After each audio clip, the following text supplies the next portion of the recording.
Hello, this is Rod Machado. Welcome to the audio version of Rod Machado's Private Pilot Handbook. In learning to fly, you will follow in the footsteps and contrails of some amazing aviators, and you've got a lot to learn too. With this course, I've attempted to make the learning easy while still keeping it one of the most comprehensive courses available. My goal is to help you become fully informed and prepared, enabling you to be a safe and confident pilot. I want you to be the best pilot possible. For the licensed pilots joining us, I congratulate you on your dedication to refreshing your knowledge and keeping the pilot's most important engine, the brain, fully fueled. For the first 8 chapters, you can listen without having to refer to the physical book, though a review of the photos and diagrams at a later time will help reinforce the lessons. For the remaining chapters, however, you'll be asked to refer to the book at certain times. Now, if it's convenient, then do so. Don't do so if you're listening to this book in your car, cruise control or not, even if you've decided to pre-inflate the dashboard airbags. No peeking at the book illustrations while operating any moving vehicle other than a treadmill. To do so would not be to exercise good judgment. If you're not in a position to refer to the book, you can still learn by listening, then following up with the illustrations at a safer time. I wrote this book to make your process of acquiring a basic aviation education a pleasant one. And the use of humor was a very important ingredient in this process too.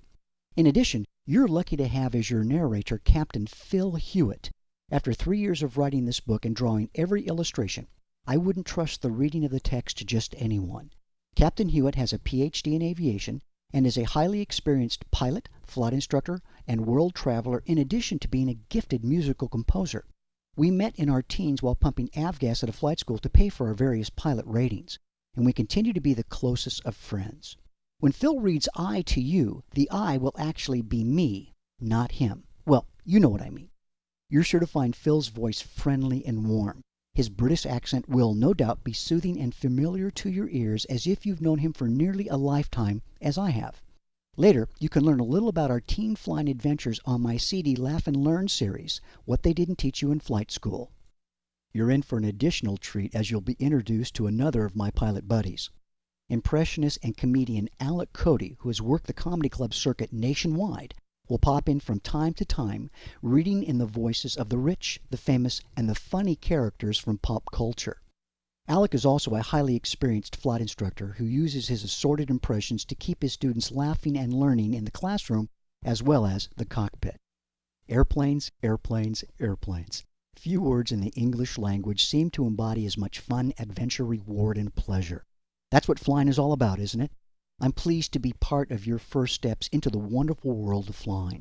Once you've tasted solo flight, I guarantee you will never be the same.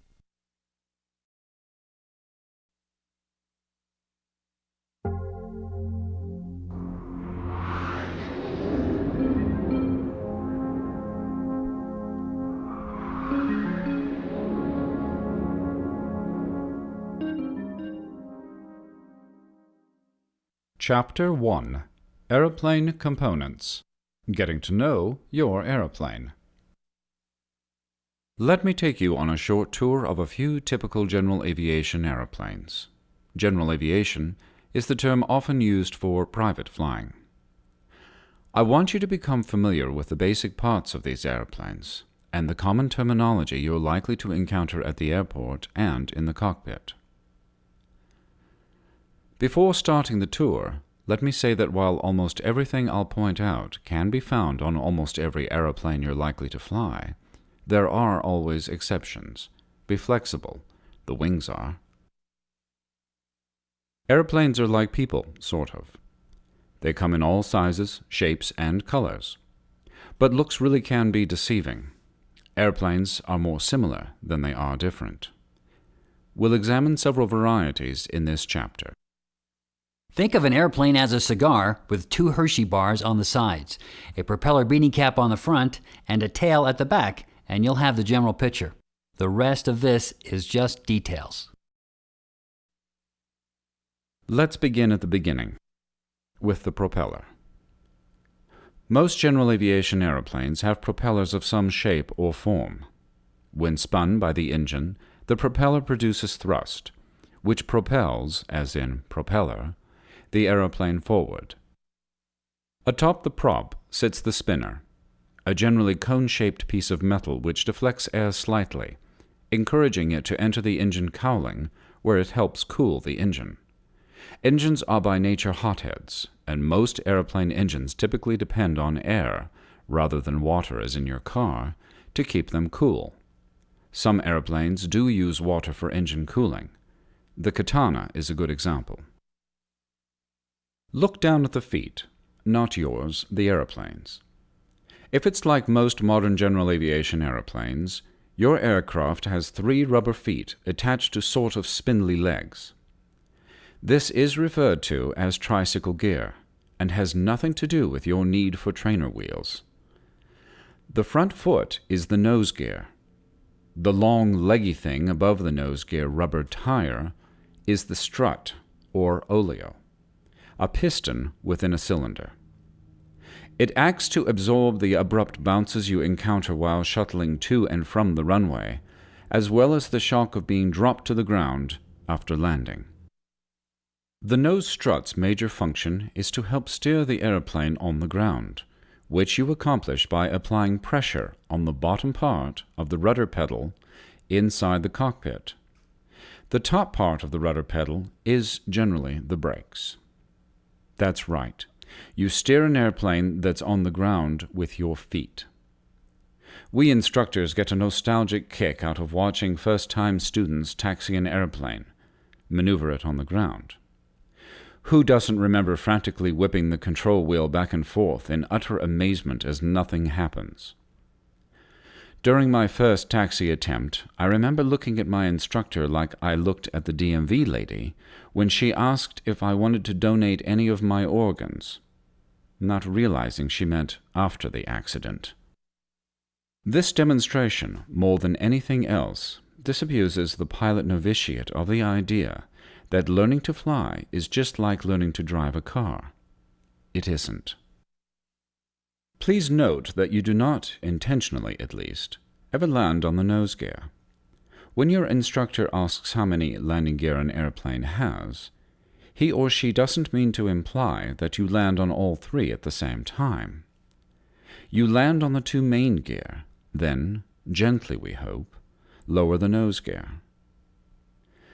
Though it may do a good turn for you on the ground, once airborne, the airplane's nose gear extends fully and locks in a centered position, something like an army private standing at attention during inspection. Step on the rudder pedal in flight, top or bottom, and you will move the rudder at the rear of the plane. The nose gear knows it's not needed now. The strut compresses on landing, and the nose gear is once again free to turn, turn, turn. Some airplanes don't have a rudder-controlled nose gear assembly. See, I told you there were exceptions. Instead, they have a castering, swiveling type nose gear. Applying either the right or left main gear brake, gently please, sets the plane to pivoting about one of its main wheels, turning it the way Nureyev would turn a ballerina. Once airborne, aerodynamic pressure centers the castering nose gear. The other 2 feet on an aeroplane are the main gear. These are either fixed, down and welded in pilot speak, or retractable.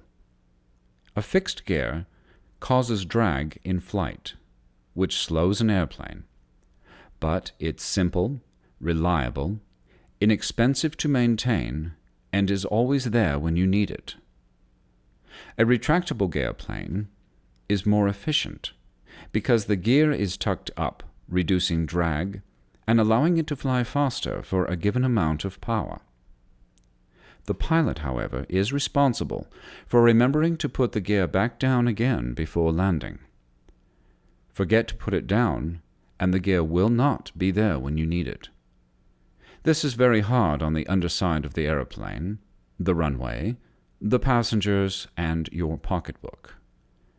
Retractable gear also needs more maintenance. This can be expensive over the long haul. Wing-a-ding. While you're crawling around down there, look up. The large things casting a big shadow are the wings. These are generally considered important because they make the aeroplane fly. We'll talk a lot more about wings in the next chapter. For now, it's enough to know that there should be two of them, one on each side of the plane, preferably. Under each wing on most airplanes is a fuel tank sump drain. Water and gunk of various sorts can invade the fuel system, and it must be drained before flight. Water and gunk are put in by the fuel ferries, trolls, and other things mere mortals can't see. Using a fuel strainer, you tap each sump or drain site and examine what comes out for the presence of anything that shouldn't be there. Under the left wing of most aeroplanes, where it can poke a tall pilot in the nose, is the pitot tube. That's pitot, not pilot. Now you know one word of French, and speak it like a native. The pitot tube takes in moving air, which is mechanically converted into an airspeed reading and displayed on a dial in the cockpit. I'll tell you how that happens later. Pitot tubes are usually encased in electric heating elements, which help prevent ice formation. As you will see, the opening on a pitot tube isn't very large. Even a little bit of ice or a kamikaze fly would shut down operations, and without the pitot source, you wouldn't have an airspeed indication on your airspeed indicator. Pitot heat is turned on and off via a switch, one of many, in the cockpit. Not satisfied just to sample moving air, we also have a static source. This is not where you want to get static electricity when you want to make your instructor's hair stand on end. You'll learn lots of other ways to do that. The static source provides information about the outside air pressure. This information is used by several instruments, including the altimeter, vertical speed indicator, and the airspeed indicator, which figures out airspeed by mechanically subtracting static pressure from pitot pressure. Sometimes the static source is located directly behind the opening on a different variety of pitot tube. No matter where they are, the openings for a pitot and static sources must be free of any foreign matter, bugs, dirt, bubblegum, etc. Stop stalling. Most airplanes have a device to warn of an impending stall. In aviation, the word stall means the wings have stopped flying, as opposed to an engine that won't start. I'll explain how and why this happens in the next chapter. Stay tuned. The first type of stall warning device is the suction type, and the second is the electronic type. Get the plane headed for a stall, and the warning horn will bawl. The suction type works because a slight vacuum forms as air flows over it in an approaching stall. This sets off the horn. The electronic version works because two metal contacts come into contact as the plane gets into an unhappy configuration. This closes a circuit, sounding a horn in the cockpit. Either way, you'll hear about it if a stall is imminent. On top of the wing, you will find the fuel tank caps. They don't jump around a lot, but they do keep the fuel in the tanks, which is useful. Inside the tank, you will sometimes see a marking tab, used to visually calibrate the tank's fuel quantity. Some caps are vented. They have an opening for air to enter and exit. If the tank were tightly sealed, as fuel was used in flight, a vacuum would form in the tank, and eventually fuel flow would be restricted or might even stop. Not good. Instead of vented caps, some airplanes allow air into or out of the tank via tank vent lines. There are 3 navigation lights on the airplane. Just as prairie dogs aren't really dogs, navigation lights don't actually help the pilot navigate. Each is a different color, and each has its assigned place. the one on the left wingtip is always red, the one on the right wingtip is always green, and the one atop the tail is always white. At night, this enables other pilots to know whether you're coming or going, since the plane itself is not visible. There is unfortunately no device to tell the pilot whether he or she is coming or going. You have to figure it out for yourself. An optical light sensor is sometimes placed on the wingtip to let the pilot know if the navigation light is working. The rules require a plane's navigation lights to be illuminated any time the plane is moving between sunset and sunrise. There are usually strobe lights on the wingtips, and sometimes the tail as well. These powerful flashing lights can be seen from a great distance, especially at night, and help alert others to your presence. This is necessary because screaming out of the window does not work. Moving parts. The ailerons are the movable, flap-like appendages found along the outer part of the wing's trailing edge. You will note that as one aileron moves up, the other moves down. Yin and yang, cosmic balance, and the ability to turn the airplane all stem from this. Ailerons make slight changes in the lift developed by each wing, causing the airplane to bank and turn. A downward moving aileron increases the wing's lift, and an upward moving aileron decreases the wing's lift. Turning the control wheel, right or left, deflects the ailerons in the appropriate direction for a turn. We'll be talking a lot more about the ups and downs of ailerons in the next chapter. Flaps allow the airplane to develop the lift needed for flight at slow speeds, such as when landing. When deflected, flaps change the wing's curvature, and in some cases increase its surface area. An increase in curvature and surface area means the wing produces more lift, as well as more drag. The reason you care about all this will become evident in the next chapter. The fuselage is the big piece in the middle, the cigar, to which everything else, wings, engine, etc., is bolted. The empennage is the tail feathers, the aft part of the aeroplane. Staying stable.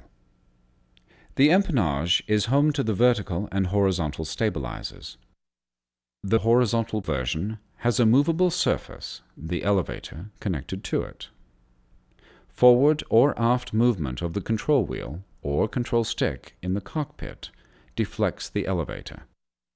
This changes the lift produced by the horizontal portion of the tail and points the airplane's nose up or down. It's the elevator control which allows you to select the attitudes, the plane's attitude, not yours, needed for takeoff, climb, cruising flight, and descents. Moving onward and upward, we see the vertical stabilizer. It, too, has a movable appendage, the rudder, which you may recall is controlled by the rudder pedals beneath the pilot's feet. Application of right or left rudder changes the lift produced by the vertical portion of the tail and swings the nose to the left or right. This allows the pilot to point the nose of the airplane in the appropriate direction of turn. As you will soon learn, the airplane's nose doesn't always want to point in the direction the pilot wants to go. Instead of a horizontal stabilizer and elevator, some planes are designed so that the entire tail surface moves. Such structures are called stabilitors, or flying tails. Most elevator surfaces have a small movable appendage called the trim tab.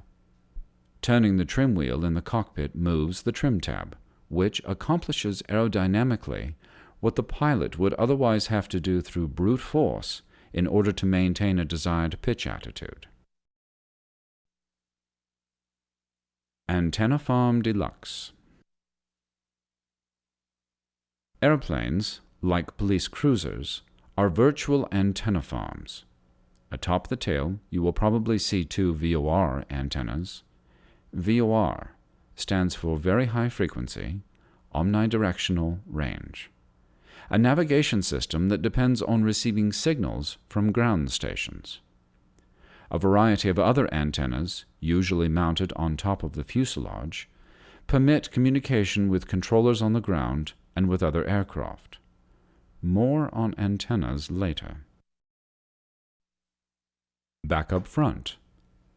Let's get back to where we began, the front of the airplane, where you will find, I hope, the engine cowling.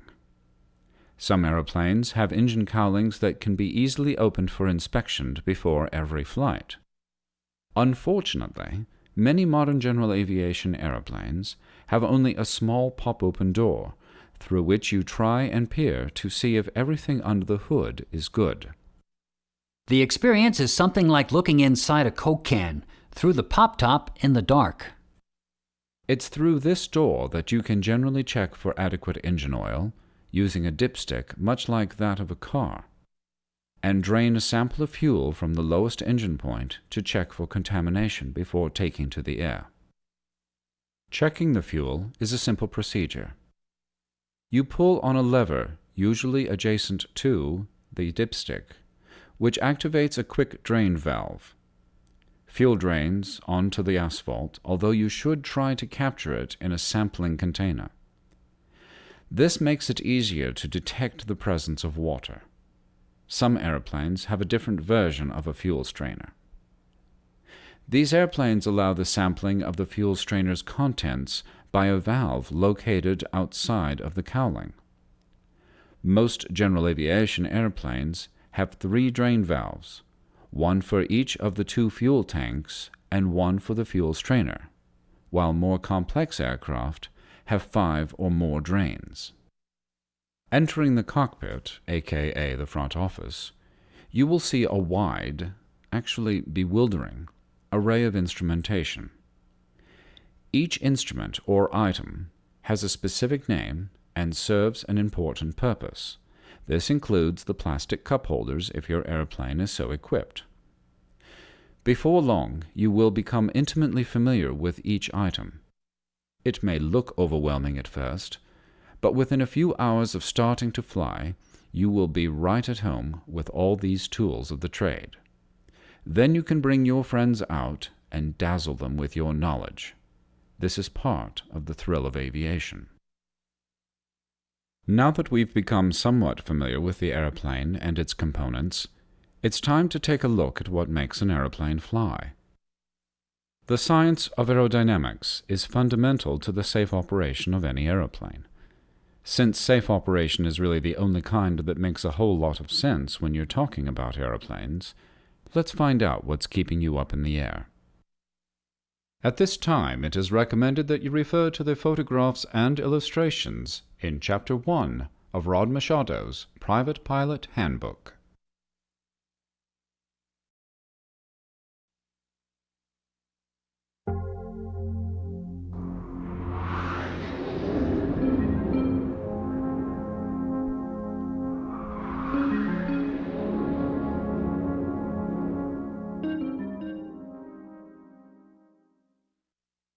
Chapter 2 Aerodynamics.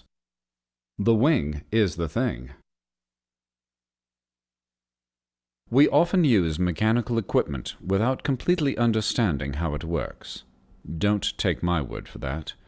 Go stand at a hardware store some Saturday morning and listen to people talk about thingamajigs, doohickeys, and gizmos while waving their hands, hyperventilating, and attempting to describe for the clerk what isn't working.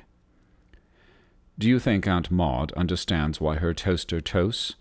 Do you think your boss understands why his or her personal computer can do what it does? As a young bachelor, my parents gave me a vacuum cleaner for my birthday. Several months later, Mom called and asked, "Are you having trouble finding bags for your vacuum cleaner?" I said, "Bags? What bags?" How was I to know the thing needed bags? Technological ignorance has its advantages, but not when you're up in the air. You don't need a PhD in aerodynamics to be a pilot, but moderate to decent understanding of why an aeroplane stays airborne will prove very helpful and life-sustaining. As one aviator elegantly put it, the wing is the thing. It's the thing that performs the magic. The pilot simply manages the show.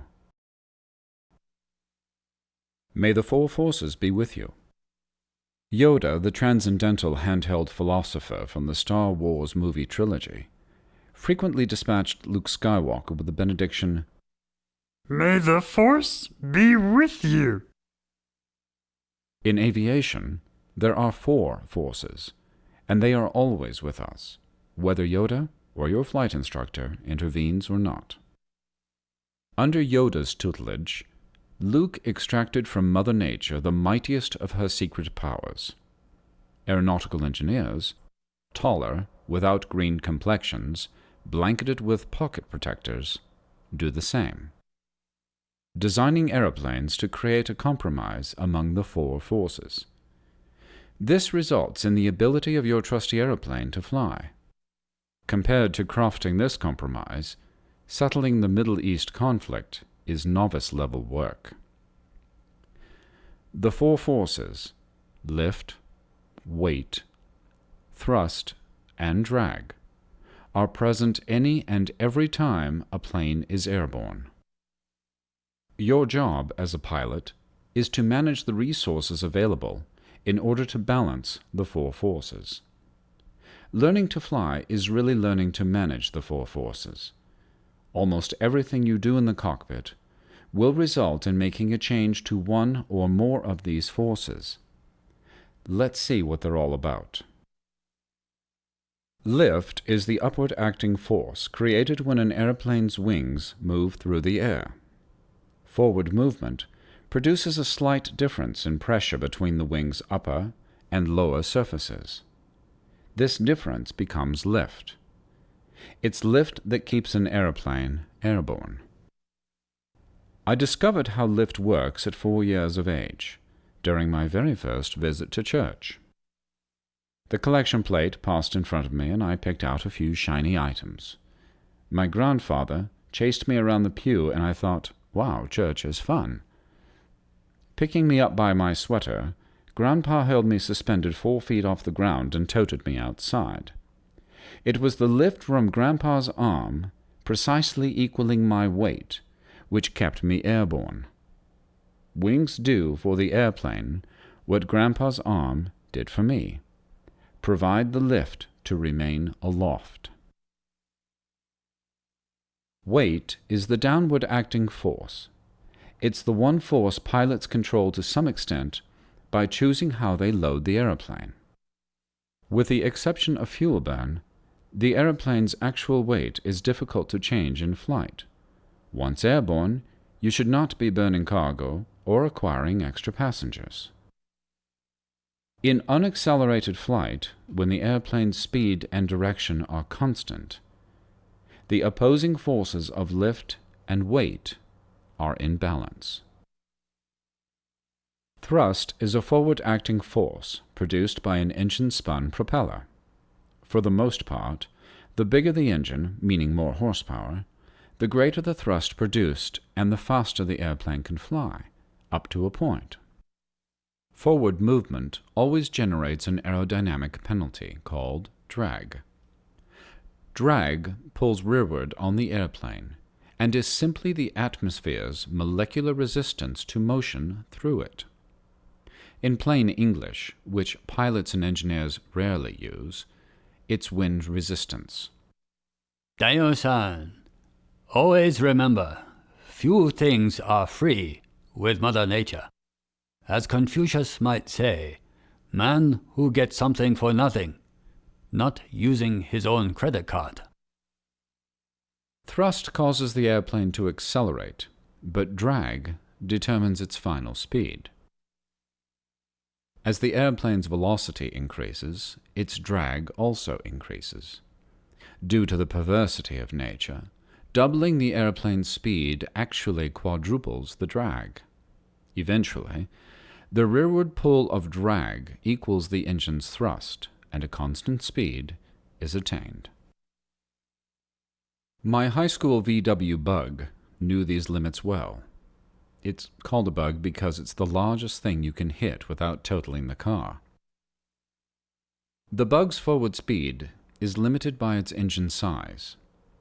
With 4 little cylinders, 3 of which worked at any one time, this VW simply wouldn't go faster than 65 miles per hour. Maintaining a slower speed requires less power, since less drag exists. At any speed less than the maximum forward speed of the car, excess thrust, horsepower, is available for other uses, such as accelerating around other cars, or perhaps powering a portable calliope, if you're so inclined. The same is true of aeroplanes. At less than maximum speed in level flight, there's power, thrust, to spare. Excess thrust can be applied to perform one of aviation's most important maneuvers, the climb. Climbs. One of aviation's biggest misconceptions is that airplanes climb because of excess lift. This is similar to believing that putting hand lotion in your airplane's fuel tank will make your landing smoother, softer, and younger looking. Airplanes climb because of excess thrust, not excess lift. Let's use my car as an example to see how thrust, not lift, is responsible for the climbing action of an airplane. A car's weight is offset by the upward push of the road on the tires. In effect, the road simulates the lift of an airplane's wings. In other words, if the road were quicksand, there would be little upward push, lift, and the car would slowly be absorbed by this evil liquid. The lifting force acts at a 90-degree angle to the car's motion. It's the only way this lift can possibly act, since the road pushes directly against the car's tires. Weight, on the other hand, always acts downward toward the center of the earth. This is pointing downward toward a kung fu school in China somewhere. Now, let's allow the car to move up a hill, climb. The lifting forces on a climbing car are still perpendicular to the road, thus 90 degrees to the car's motion. Lift, therefore, is tilted rearward slightly, because the road is inclined upward. The total weight of the car, however, still acts directly downward toward that kung fu school. No matter how steeply the road tilts, weight will always point towards the center of the earth. And the author's decision is final on that, and that's that. We can think of weight as 2 separate forces. Part of the car's weight pushes on the road in a perpendicular direction. A smaller part acts rearward. Do you see what's happening here? In a climb, some of the car's weight starts acting rearward, in the direction of drag. Anything that pulls aft and impedes acceleration, even if it's the car's weight, acts like drag. The steeper the hill, the larger the rearward acting forces. Here's what you've been waiting for. The upward push of the road on the car is equal to the car's weight on the road. In other words, lift still equals weight, even in a climb. Part of the weight, however, now acts like drag, which really is a drag, because it gets added to the wind resistance. As we've already learned, thrust is the force that overcomes drag. The forces acting on an airplane during a climb are similar to those of the car, the only major difference being that you, the pilot, choose the slope of the hill you climb. This is done by using the elevator control in the cockpit. More on the elevator control later. As you can see, it's excess thrust, not lift, that allows an airplane to climb. Given this very important bit of knowledge, you'll now understand why smaller airplanes with limited power can't climb at steep angles like the Blue Angels do at air shows. Let's go back to the automobile and climb a steep hill. The maximum forward speed of our car on a level road with full power is 65 miles per hour. As we move up a hill, our speed drops to 50 miles per hour. An even steeper hill slows the car to 40 miles per hour. The limited horsepower of the car's engine simply can't match the drag caused by wind resistance plus rearward acting weight as the hill steepens, so the car slows. A bigger engine or redesign of the car to produce less wind resistance are the only options that will help. The same analysis works, up to a point, for an airplane attempting to climb a hill in the air. Let's say your airplane has a maximum speed of 120 miles per hour in straight and level flight with full throttle. Airplane throttles are hand-operated. You push in for more power and pull out for less. Applying slight back pressure on the elevator control points the airplane's nose upward. This causes the airplane to climb a shallow hill. The speed decreases to 80 miles per hour just as it did in the car. Attempting to climb a steeper hill slows our speed down to 70 miles per hour. We can't climb the hill we just selected faster than 70 miles per hour because we don't have the extra horsepower thrust to do so. As we continue to steepen the angle of climb, our airspeed decreases further, just like the car's speed did. Here, however, is where the airplane goes its own way. Airplanes need to maintain a minimum forward speed for their wings to produce the lift required to stay airborne. Ever wonder why airplanes need runways? Same reason long jumpers do. Airplanes and long jumpers must attain a certain forward speed before they can take flight. This minimum forward speed is called the stall speed of the airplane. It's a very important speed that changes with variations in weight, flap setting, power setting, and angle of bank. It also varies between airplanes. No need to worry, because later I'll show you how to recognize when you're near a stall. As long as the airplane stays above its stall speed, enough lift is produced to counter the airplane's weight, and the airplane will fly. If the stall speed of an airplane is 60 miles per hour, then climbing at a slightly steeper angle will result in insufficient lift for flight. We call this condition a stall. Dude, like if you do it unintentionally, it leads to such primitive linguistic sounds such as whoa, then you're like whoa, then you're like whoa. And then, dude, you might want to have your chakras balanced. Needless to say, these sounds make passengers reluctant to ever fly with you again. This is why some of your time as a student pilot will be spent finding out about stalls and doing them. Intentionally, that is. Instructors have special biological filters installed that keep them from making these sounds on those rare occasions when you unintentionally stall the airplane. That's why they are sometimes referred to as certified flight instructors. Woo! What you need to know is that airplanes with a lot of power, like jet fighters, can climb at steep angles. Those with limited power, however, must climb at less steep angles. Knowing it's extra thrust and not extra lift from the wings which is responsible for the climb allows you to draw some interesting conclusions.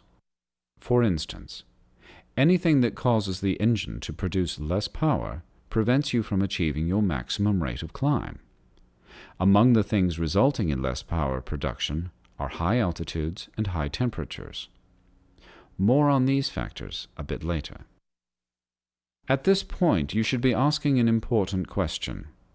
I certainly don't mean the question of the Zen koan type, such as what is the sound of one cylinder firing, or if an airplane lands hard in the forest and nobody is there to hear it, does it really make a sound?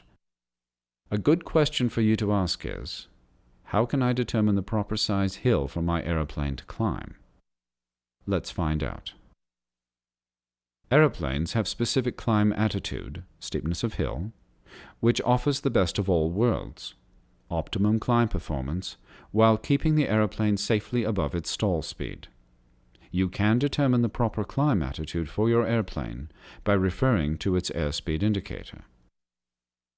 With climb power applied, usually full throttle in small airplanes, the pitch attitude is adjusted until the airspeed indicates one of two commonly used climb speeds.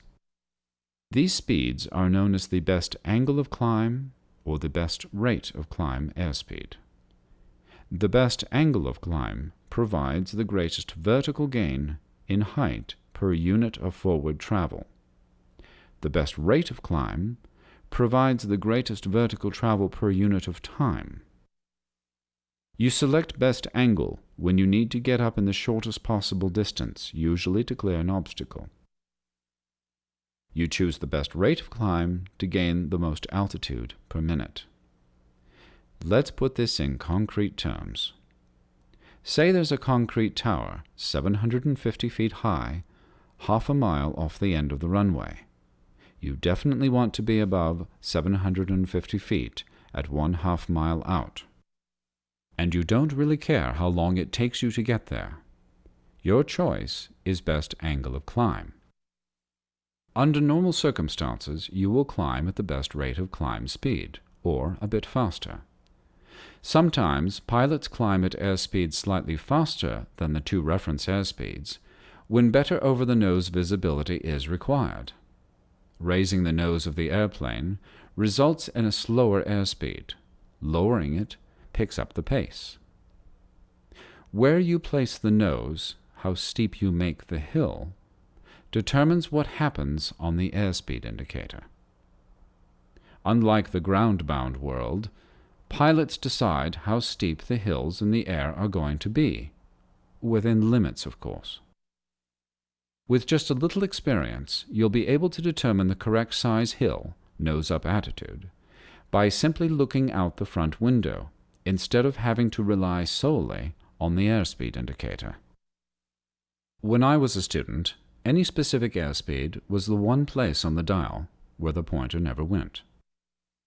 I was not gifted with much coordination as a youngster.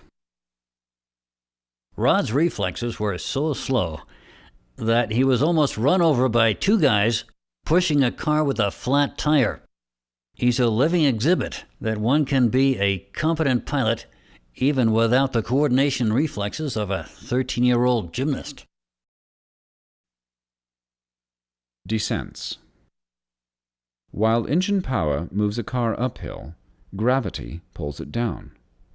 Without your foot on the throttle, the car's downward speed is determined by the steepness of the hill it's descending. The steeper the hill, the faster it goes. If the hill shallows out, then the speed decreases. If the hill becomes too shallow, then some power is necessary to maintain sufficient forward speed. Airplanes can also move downhill without power. Just lower the nose, and you'll get what appears to be a free ride. It isn't, but let's not get into that. You can adjust the nose-down angle with the elevator control and descend at any reasonable airspeed you desire. You now have the answer to a question I guarantee every first-time passenger will ask or want to ask you. What happens if the engine quits? The aeroplane becomes a glider, not a rock. Unlike climbing, you may elect to descend within a wide range of airspeeds. There are, however, many factors to be considered, such as forward visibility, engine cooling, and the structural effects of turbulence on the airframe. All of these items will be discussed in this book. However, during the last portion of the landing approach, known as final approach, you should maintain a specific airspeed. Usually, this speed is at least 30% above the airplane's stall speed. When preparing to touch down, excess airspeed or erratic control forces often leads to difficulty in making a smooth landing. It's also the reason pilots make good-humored fun of one another. Now that the four forces are no longer a mystery, let's examine the most important force, lift. Without this force, airplanes are nothing more than very expensive ground-bound vehicles that are impossible to parallel park. The wing and its things. Defining the wing. In ground school many years ago, Rod's instructor asked him about the origin and definition of the word wing. Rod replied, "Ma'am, I think it's Chinese, and it means the arm of a bird." She mumbled something about why many animals eat their young at birth. Then she went to the dictionary to look up the definition. Wing was defined as a movable paired appendage for flying. She looked at him and said, "Well, what does that sound like to you?" He said, "Well, ma'am, that sounds like the arm of a bird to me." They both agreed to disagree, even though Rod thought he was right. The wing has several distinct parts. These are the upper cambered surface, lower cambered surface, leading edge, trailing edge, and chord line. Notice that the upper cambered, meaning curved, surface seems to have a greater curve to it than the lower cambered surface. This isn't accidental. In fact, this is so important that we'll talk about it in detail shortly. Perhaps the only term whose definition isn't intuitively obvious is the chord line. The chord line is an imaginary line connecting the leading edge with the trailing edge. Believe me, there's no line inside the wing that looks like this. It's only imaginary. When the shoe salesman points to your foot and says, "Your toe is here," you want to respond by saying, "Thanks, I've been looking for that." In reality, he or she is pointing out the position of something that is not visually obvious. The chord line does something similar. Given the wing's curved surfaces, it's difficult to tell which way the wing points. Since engineers don't like uncertainty, they agreed that the chord line will represent the general shape of the wing. How the wing works. To understand lift, you must visualize how the wing attacks the air. Aeronautical engineers talk about the wing contacting or attacking the air at a specific angle. This occurs in much the same way a pit bull attacks a mailman, mouth first. What part of the wing does the attacking? Is it the leading edge? Is it the trailing edge? Or is it the bottom of the wing? This is where the definition of chord line becomes useful. Because wings come in variable sizes and shapes, just like airline pilots, it is sometimes difficult to determine exactly how and where the wind strikes the wing. Fortunately, the chord line substitutes as a general reference for the shape of the wing. If I can say that the wind blows onto the wing at an 18-degree angle, I'm saying that the angle between the wind and the chord line is 18 degrees. This distinction, although seemingly trite, is as important to an engineer as tightly stitched pant seams are to a matador. Only one more definition need be absorbed before the secrets of lift are revealed. That term is called the relative wind. Which is not a reference to an uncle who's like a kamikaze pilot, the type of person who does all his bragging ahead of time. Relative wind. Movement of an airplane generates wind over the wing. This wind is called the relative wind, because it is relative to or results from motion. To illustrate this point, stick your hand out the window of a moving automobile. Keep all other body parts inside, please. You'll feel wind blowing opposite the motion of the car. Drive a car backwards on the freeway, and you will feel wind and hear a lot of horns blowing from directly behind you. You'll also attract the police, so have those donuts ready. Relative wind is movement-generated wind that's equal and opposite to the motion of the aeroplane. Move the aeroplane forward, and wind blows on its nose. Move the aeroplane up or down a hill, and wind still blows on its nose. drop an airplane and wind blows on its belly, despite its level attitude. In such a condition, your passengers are probably underneath the front seat in the fetal position, making spiritual transmissions that don't require a radio. Do not scare your passengers. It isn't nice, and they don't like it. Relative wind blows from a direction that's opposite the direction of airplane motion, irrespective of what direction the airplane's pointed. The following point is so important, Rod wants you to put one finger in your ear. Go ahead, do it before listening any further. He wants you to do this because he doesn't want this information to go in one ear and out the other. The important principle to remember is that relative wind is independent of which way the airplane's nose is pointed. Relative wind is opposite in direction and equal to the airplane's velocity. Let's see how the wing actually attacks the wind to develop lift. Attacking the air. Hunting is a sport to some people. It's also a sport where your opponent doesn't know it's a participant. Attacking a mammal means that the hunter must point his weapon precisely at the prey. The hunter looks through the gun sight and sees the intended path of the bullet. An airplane is unlike a gun and a car in that its vertical climb path is different from its incline, the direction it points upward. Remember that 750-foot tower off the end of the runway? On takeoff, if you pointed your airplane slightly above the top of that obstacle, like a rifle sight, it's unlikely that you're going to clear it. In fact, the only thing being cleared is the area, as the firemen try to talk you down from the side of that tower.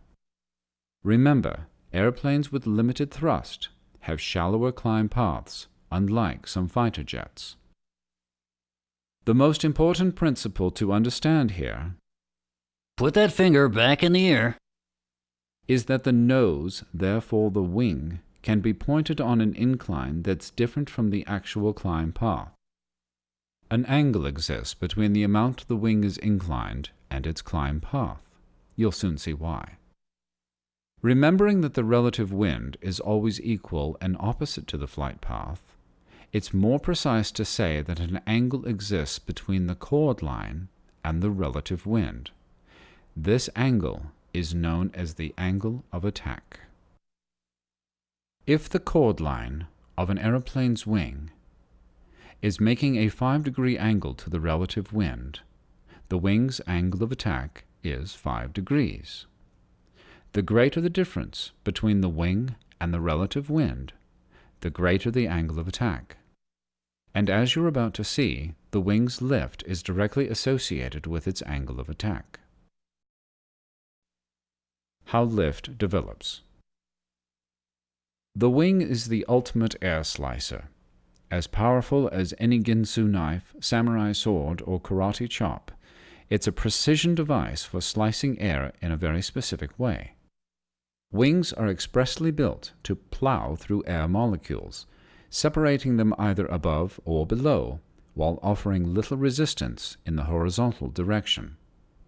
Any horizontal resistance slows the wing down. This horizontal resistance is drag, and it's definitely a case of less being better. Airflow strikes the leading edge of the wing, forcing some air over and some under the airfoil, a fancy name for a wing. Both the air flowing over and the air flowing under the wing are responsible for generating lift. Let's first examine how the airflow striking the bottom of the wing produces some of the total lift that is developed. Impact versus pressure lift. Sticking your hand out the window of a moving automobile does two things. It demonstrates how a relatively flat surface develops lift, and it signals a left turn. According to Sir Isaac Newton, who knew about such things, for every action there is an equal and opposite reaction. Wind, deflected downward by the airfoil, creates an upward opposite movement of the wing. This upward movement is caused by the impact energy of billions of tiny air molecules striking the underside of the wing. Also, higher pressure on the bottom surface of the wing results from this molecular impact. The wing moves upward as if it were pushed from below. This type of lift is known as barn door or impact lift. It generally contributes only a small portion of the total lift produced by the wings, which means that man and woman do not fly by barn door lift alone. If we could, it would mean people in the Midwest would report flying barn doors instead of UFOs. A more subtle and powerful form of lift occurs from curved airflow over the top of the wing. Bending the wind with the wing. The Japanese invented the art of paper bending and called it origami. They then experimented with people bending and called it judo. This art was not perfected, however, until the airlines adopted the practice which is referred to as flying coach. Airliners, indeed all airplanes, bend something else. They use their wings to bend the wind. Wind bending did not sound sophisticated enough to explain why aeroplanes fly, so it was given a fancy Greek title. We call wind bending aerodynamics. Simply stated, the wing is a precision device for bending or curving the wind downward. But how does bending the wind over the wing create lift? Let's find out. At small angles of attack, air flowing above the wing is bent, or curved, with great precision as it follows the upper cambered surface. A rather straight surface on the bottom of the wing leaves the air underneath relatively unbent. Bending or curving the wind above the wing forces air to travel a greater distance than the straighter airflow below. If the wind above is to reach the trailing edge at the same time as the wind below, science and experiments say that it does, it must speed up to cover the greater distance. For example, assume you are walking your pit bull named Bob on a leash. You are on the sidewalk and Bob is walking in the gutter. Bob encounters a parked VW and decides to walk over the car rather than around it. Remember, it's a pit bull. Obviously, the distance over the car is greater than the distance you will travel on the sidewalk. In order for Bob to avoid being choked by the leash, he will have to speed up slightly as he covers this greater distance. Do you notice the resemblance of the VW's profile to a wing? It's curved on top and rather straight on the bottom. As air flows over the wing, it curves and speeds up. Something remarkable happens when air flowing over a surface increases its speed. A physicist named Bernoulli figured out that the faster air flows over a surface, the less pressure it exerts on that surface. High-velocity airflow over the wing causes a slight decrease in pressure on the wing's upper surface. In other words, the pressure on the top of the wing is now less than the pressure on the bottom of the wing. Don't ask why. It has to do with translational kinetic energy, and explaining that will give you something that feels like a two-scoop lobotomy.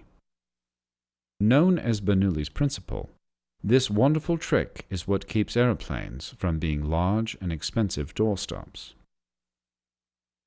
Try an experiment. Take a piece of writing paper and hold it in such a way that the top surface is curved.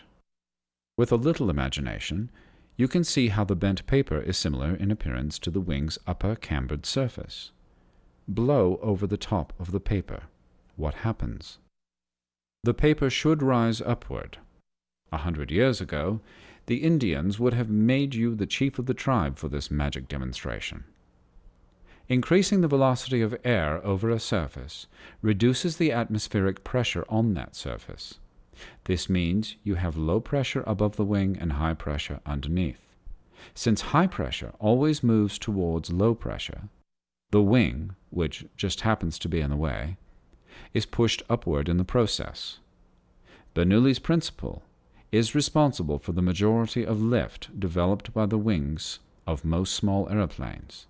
Impact, or barn door lift, is an accessory, but Bernoulli does most of the work. Most wings are designed with their upper surface curved and their lower surface relatively straight.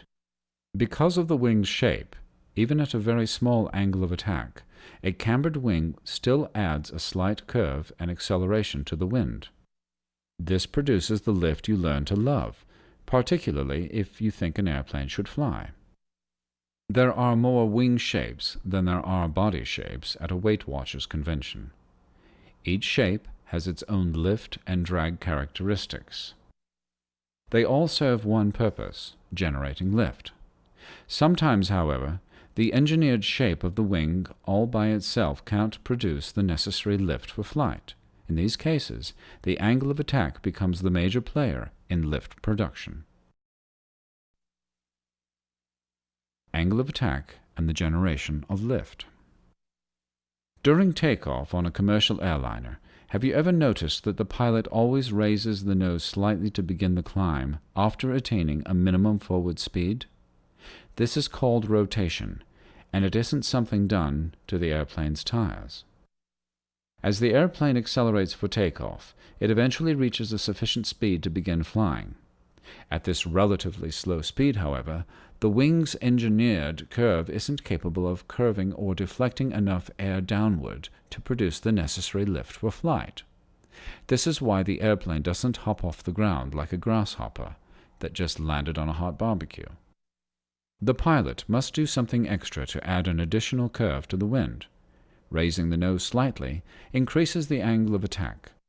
This forces the air to undergo an additional curve greater than that which the engineered shape of the airfoil can produce. With this additional curvature, air travels a greater distance, its speed increases, pressure lowers on top of the airfoil, and sufficient lift to begin flying is produced at a slower airspeed. Thanks for the lift, Bernoulli. Greater impact lift results from increased exposure of the wing's lower surface to the relative wind. The result is that an increasing angle of attack permits the airplane to produce the necessary lift for flight at a slower airspeed. Now you know how airfoils generate the required lift at slower airspeeds. You also know why airplanes, taking off or landing at slower airspeeds, seem to have a rather nose-high attitude. But what happens at higher airspeeds? Have you noticed that in cruise flight, at cruise airspeeds, airplanes fly at near-level flight attitudes? At higher speeds, airplanes can fly at lower angles of attack because the wing's shape generates sufficient lift. Slow the airplane, and the wing must artificially bend the wind by increasing its angle of attack. An intimate and sizzling relationship exists between angle of attack and lift. If lift and angle of attack were red and scarlet, Atlanta wouldn't be the only thing on fire. At small angles of attack, such as during cruise flight, the engineered shape of the airfoil generates sufficient lift for flight as long as the airspeed is high. The impact of air underneath the wing doesn't play as big a role in lift development at higher cruise speeds, because less of the wing's underside is exposed to the wind. In summary, the slower an aeroplane moves, the greater the angle of attack needed for flight. There is, however, such a thing as too much of a good thing.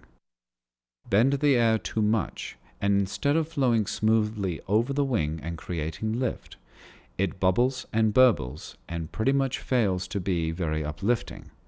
We call this condition a stall. What kind of instructor would I be if I didn't say, let's find out how and why a wing stalls. Stalls, stall, angle of attack, and how the nose knows. A pilot's job is to work the four forces, maintain lift, and avoid the burbling air condition, which results in a stall. Think of air molecules as little race cars moving over the wing. Each car and air molecule has one objective: follow the curve over the wing's upper cambered surface. Of course, if the wing is at a low angle of attack, the curve is not very sharp, and it's a pretty easy trip. But consider the curve made by those cars and air molecules when the wing is attacking the wind at a very large angle. As the angle of attack exceeds approximately 18 degrees, known as the critical angle of attack for reasons you will soon see, these speed racer air molecules don't negotiate the turn. When this happens, they spin off or burble into the free air, no longer providing a uniform, high-velocity, laminar airflow over the wing. The wing stalls. Remember, according to Bernoulli, lower velocity airflow over the wing produces less lift. There is still impact lift provided by air molecules striking the underside of the wing, but we've already learned that doesn't provide nearly enough lift to sustain the aeroplane. When there's less lift than weight, bad things happen to good airplanes. The wing goes on strike and stalls. Abandoned by Bernoulli, gravity summons the aeroplane to Earth on its own terms. All wings have a critical angle of attack. The angle varies slightly among aeroplanes. Beyond this angle, the wing and the wind don't work and play well together. All the whispered theory in your heart won't overcome the laws of physics and aerodynamics. The wing police are always watching. Exceed the critical angle of attack, and the air molecules won't give you a lift. Sounds serious, and it can be. Fortunately, there's a readily available solution, and it's not screaming, "Here, you take it," to the instructor. Put your finger back in your ear. Here comes the important stuff again. You can unstall a wing by reducing the angle of attack. You do this by gently lowering the nose of the aeroplane with the elevator control. Easy does it, Power Ranger. Once the angle of attack is less than its critical angle, the air molecules flow smoothly over the top of the wing, and production of lift resumes. It's as simple as that. Please don't ever forget this. Why am I making such a big deal out of this? Why did I make you put your finger back in your ear? Because in a moment of stress, having the wings stop flying creates stress for many pilots. You will be inclined to do exactly the opposite of what will help. Pilots have a natural response to pulling or pushing on the elevator control to change the airplane's pitch attitude. During a stall, as the airplane pitches downward, your untrained instinct is to pull back on the elevator control. You may yank that critter back into your lap, and the result will not be good. The wing will remain stalled, and you, my friend, will have the look of a just gelded bull. If the wing stalls, you need to do one very important thing. Reduce the angle of attack to less than its critical value. Only then does the wing begin flying again. Adding full power also helps in the recovery process by accelerating the airplane. The increase in forward speed provided by power also helps reduce the angle of attack. Don't just sit there with stalled wings. That's why you were called the pilot in command. Do something, but do the right thing. Stall at any attitude or airspeed. You should realize that aeroplanes can be stalled at any attitude or at any airspeed. Put your finger back in your ear. It makes no difference whether the nose is pointed up or down, or whether you are traveling at 60 or 160 knots. Whether an airplane exceeds its critical angle of attack is independent of attitude or airspeed. Airplanes have inertia, meaning they want to keep on moving in the direction they are traveling. Imagine an aircraft pointed nose down, diving at 150 knots. Don't try this at home. If the pilot pulls back too aggressively, forcing the wings to exceed their critical angle of attack, the aeroplane stalls. Wow, imagine that. It stalls nose down at 150 knots. What must the pilot do to recover? The first step is to decrease the angle of attack by moving the elevator control forward or releasing back pressure on the control wheel. Remember, pulling back on the elevator control was probably responsible for the large angle of attack inducing the stall in the first place. This reestablishes the smooth, high-velocity flow of air over the wings. The aeroplane is once again flying. The second step requires applying all available power, if necessary, to accelerate the airplane and help reduce the angle of attack. Once the airplane is no longer stalled, it should be put back in the desired attitude while making sure you don't stall again. Stalling after you've just recovered from a previous stall is known as a secondary stall. Unlike secondary school, it is not considered a step up, especially by the participating flight instructor. If your instructor is anything like Marge, you'll know your instructor is unhappy when you hear her make subtle statements like, Come to think of it, childbirth wasn't all that painful.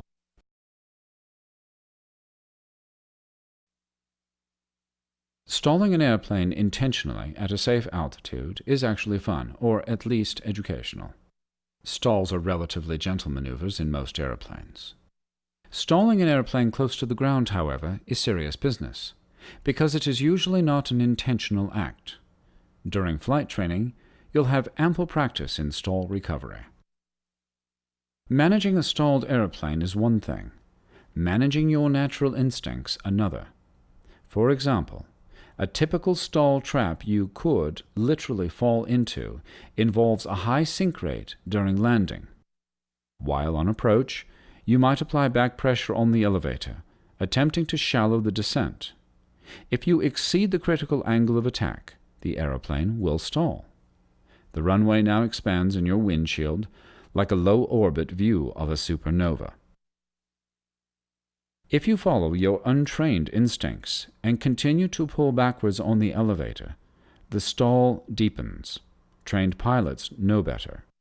They are aware of the possibility of stalling and apply the appropriate combination of elevator back pressure and power during landing to change the airplane's guide path without exceeding the critical angle of attack. Your instructor will show you the appropriate use of elevator and power during landing. How do pilots know the proper amount of rearward movement to apply to the elevator? How do they know they won't stall the airplane? If there was an angle of attack indicator in your airplane, stall recognition would be easy. You'd simply keep the angle of attack less than what's critical for that wing. Angle of attack indicators, although valuable, are very rare in small airplanes. Fortunately, there are several ways to recognize a stall's warning signs. 5 stall warning signs. There are 5 good early warning clues to indicate the onset of a stall. Good pilots know and watch for all of them. First, an unmistakable buffet or shaking is usually felt in the airplane and on the flight controls. You might think your instructor is shaking the other set of controls, trying to get you to let go of them. Not true. As airflow begins to separate from the top of the wing, it buffets or burbles. For those with only food on their mind, this is buffets, not buffets. One means getting lunch, the other can mean losing it. Inside the cockpit, this buffet is felt as vibration and is one of the best early warning clues to an impending stall. If you feel this buffet, simply release some of the backward pressure on the elevator until the buffeting stops. Second, flight control response usually diminishes when the airplane approaches a stall. If you feel the controls becoming mushy or less effective, this is your cue that things aren't going well. Think stall. Think lower angle of attack. Think quickly. Third, when the airspeed indicator is nearing the beginning of the white or green arc, you're approaching stall territory. Airplanes must have airspeed to fly. Slow the airplane down too much, and it will eventually stall. Keep an eye on the airspeed indicator and make sure it's a healthy distance above the beginning of the green arc. This is the power-off stalling speed without flaps and gear extended, called the clean configuration.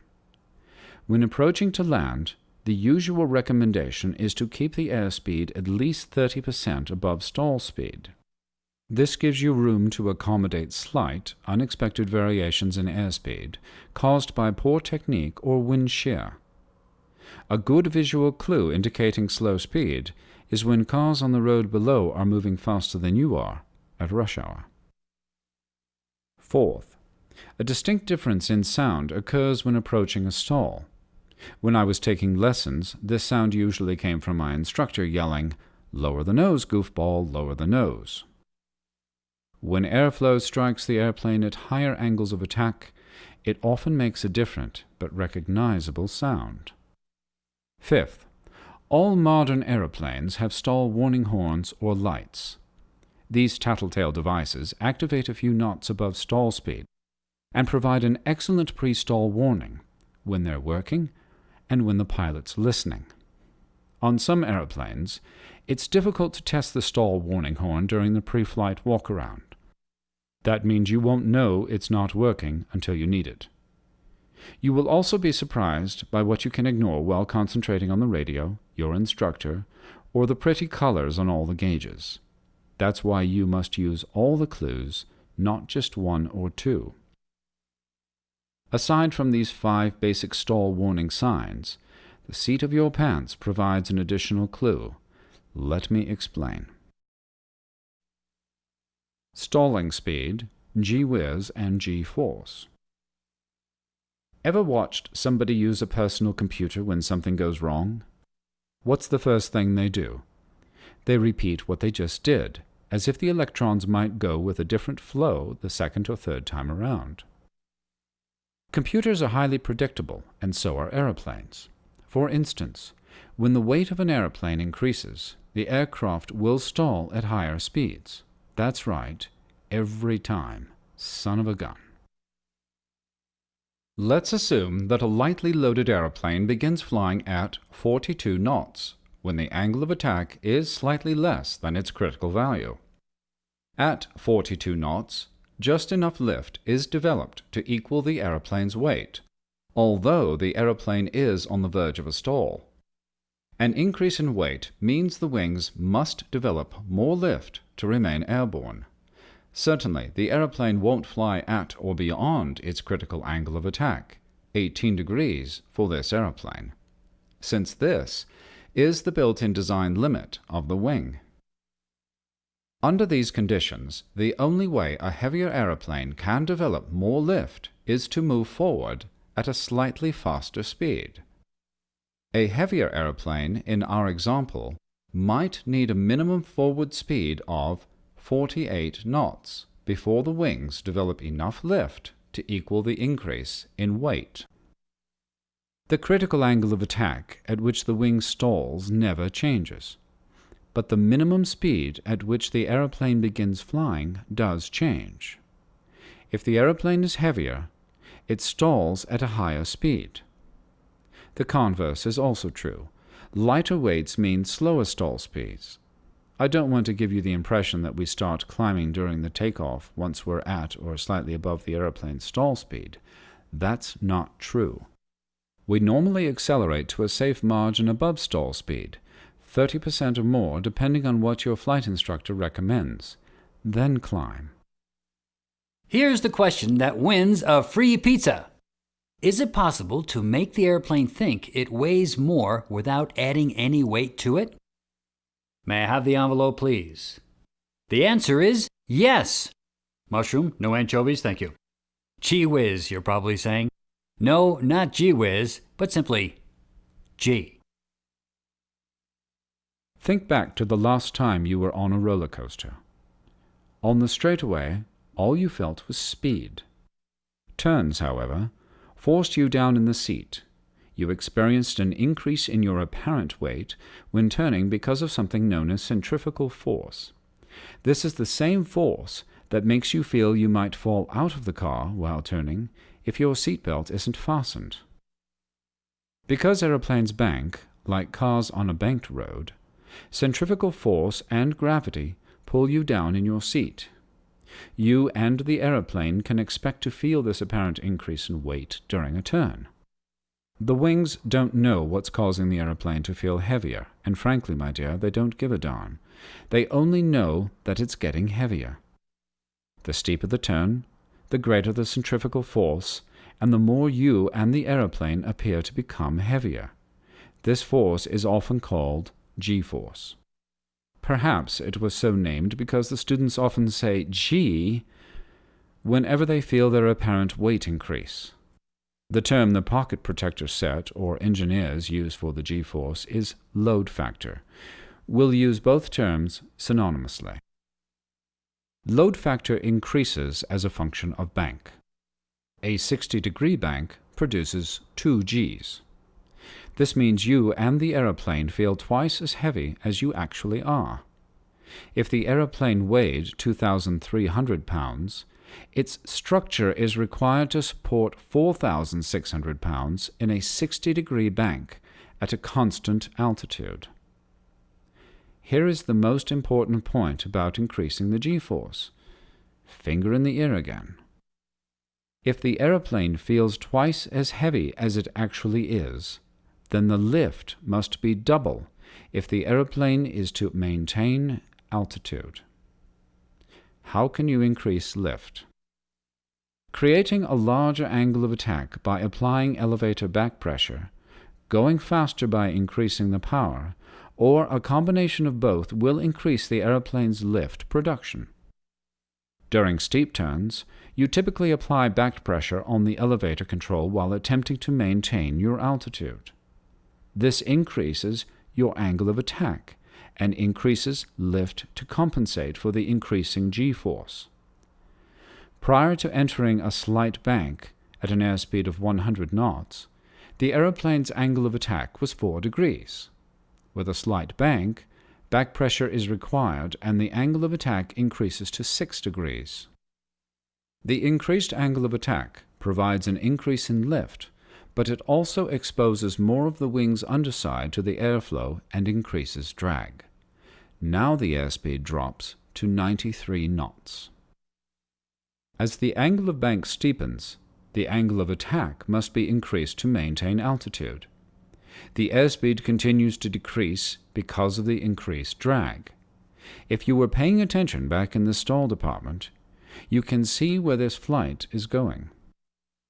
When the bank is very steep, the aeroplane reaches its critical angle of attack and slows to 84 knots. Any further attempt to increase the bank while holding altitude stalls the aeroplane. While this particular aeroplane stalled at 60 knots in level flight, it now stalls at 84 knots in a very steep bank. The moral of this story is that an increase in weight, apparent or real, causes the speed at which the aeroplane stalls to increase. In other words, when you feel an increase in G-force, or load factor, the aeroplane's stalling speed is also increasing. Normally, you would increase your power in a steep turn to prevent the airspeed from getting too slow. Giving this particular airplane full throttle in a very steep turn might keep the airspeed at 90 knots. This gives you a 6-knot buffer above the steep turn stalling speed. Of course, this assumes that your engine is capable of producing this extra power in the first place. This simply isn't an option in our smaller horsepower anemic airplanes, is it? The increase in stall speed with bank angle is as predictable as a politician's addiction to podiums. A 60-degree bank increases stall speed by 40%. This is certainly nice information to know, but are you expected to carry a Cray supercomputer and punch in percentages prior to any turn? Of course not. What you need to have is a high index of suspicion. If the seat of your pants says you're weighing in at a level which qualifies you for the main event on a heavyweight boxing card, you should think, quickly, about how the stall speed increases in a turn. For those of you frightened by higher math, adds, takeaways, times, and goes intos, there is an easier way to calculate this. Most owner's manuals contain stall charts. They provide you with the stall speeds for specific angles of bank under variable flap conditions. We'll discuss flaps in a bit. Avoiding stalls while in a steep bank with smaller power-limited aeroplanes means you must be prepared to do two things. At the first sign of a stall, you must unload the wings by releasing back pressure on the elevator and simultaneously reducing the angle of bank. This decreases the load factor and reduces the stall speed. For example, assume that you're in the traffic pattern and you're making a turn onto final approach. Because of poor planning, it happens to everyone once in a while, you find yourself overshooting the runway center line. Increasing the bank is a natural response to prevent overshooting, but it's also a risky one. When the bank increases, the nose wants to lower or pitch down. I'll talk about why this happens later. Pilots typically pull back on the elevator control to maintain altitude in response to a dropping nose. Pulling back on the elevator increases the angle of attack and slows the airspeed. Now the aeroplane is closer to its critical angle of attack at a lower airspeed. If the aeroplane was flying slow to begin with, the aeroplane may stall. What's the solution? Whenever you are making a turn, especially close to the ground, be especially sensitive to the amount of bank you use. Be sensitive to the G-force you experience. If you feel your apparent weight increasing, you now know your stall speed is also increasing. Your derriere becomes the ultimate stall sensing device, and to think you've been packing this thing around all those years and didn't realize its usefulness. This is what is called flying by the seat of your pants. If anyone accuses you of sitting down on the job, you just tell them you're testing your stall detector.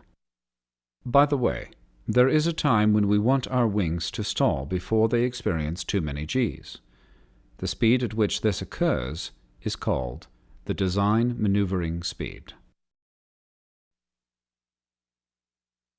Drag, water drag. You can't get something for nothing in aviation, although Burt Rutan, a famed aeroplane designer, comes close. There is no free lunch when it comes time for an airfoil to pay for the lift it develops. Drag is that price. Drag is the natural response to an object's movement through the air. Okay, Bobby, let's try an experiment. Stick your head out of a moving automobile. Amazing what you can learn about flying while sticking parts of you out of a car window.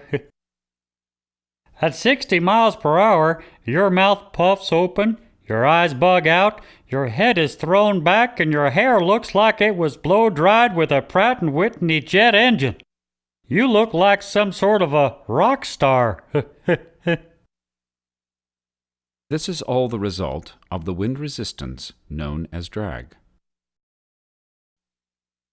Horizontal and vertical movement of air.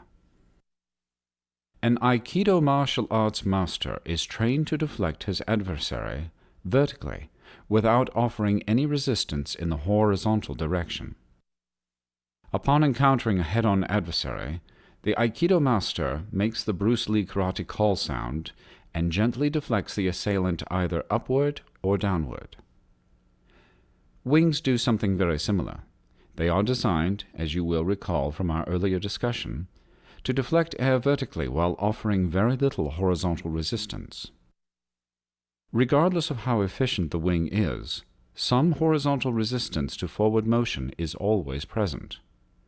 We discussed drag briefly at the beginning of this chapter, but let's take a somewhat closer look at the two kinds of speed retardant: parasite drag and induced drag. Drag is a very complicated subject. I've seen both blood and entire pots of coffee spilled over the lurid details of a subject so arcane that even engineers with multiple degrees disagree. What you need to know is that there are two kinds of drag. Parasite drag is the result of friction. Trying to move something through the air results in friction with air molecules. This resistance isn't useful, and that's why it's called parasite drag. It's there because it's there. Hang on to the idea that as an airspeed doubles, parasite drag quadruples, and there's very little you can do about it. Rats. Induced drag is resistance to motion induced by the wing turning some of its lift into drag. What you need to know here is that induced drag does the complete opposite of parasite drag. It increases as the aeroplane slows down. Total drag and your go-far speed. What does all this talk about parasite and induced drag mean to you as a pilot? It could mean as little as knowing how to save a few bucks on fuel, or it could mean as much as knowing how to protect your remarkably fragile hide in the event of an emergency. I gather I now have your full attention again. As the aeroplane speeds up, induced drag decreases while parasite drag increases. Is there a specific speed, a number better than all the other numbers, where the total drag on the aeroplane is at a minimum? Yea, verily, there is. Unlike Bigfoot, the Loch Ness Squid, and Elvis, a minimum drag speed actually exists. When the induced and parasite drag curves are added together to produce a total drag curve, there is always a point where the sum of both curves is at a minimum. The lowest spot in the total drag curve is your magic number, a specific airspeed known as the best L/D speed, which stands for lift over drag. Put that finger back in the air. Since minimum drag occurs at this speed, minimum thrust for forward flight must also occur at this speed. So it is written, verily so it will be. Wow, this is good stuff. Minimum thrust means we obtain maximum forward distance for a given amount of fuel consumption. The best L/D speed yields the maximum range for a tank, or a gallon, or a thimbleful of fuel in a no-wind condition. If L's and D's and a minimum thrust don't stick very well, try thinking of this magic number as your maximum range, or go-far speed. This speed also yields the aeroplane's maximum power off glide range, which is where the saving your hide part comes in. Power off glide is a nice way of saying the engine isn't working at the moment and you are now the pilot of a glider, looking for a landing spot. This is a time when you will want the ability to go as far as is necessary to find that spot. In the aircraft in which you receive training, you can reference the Pilot Operating Handbook.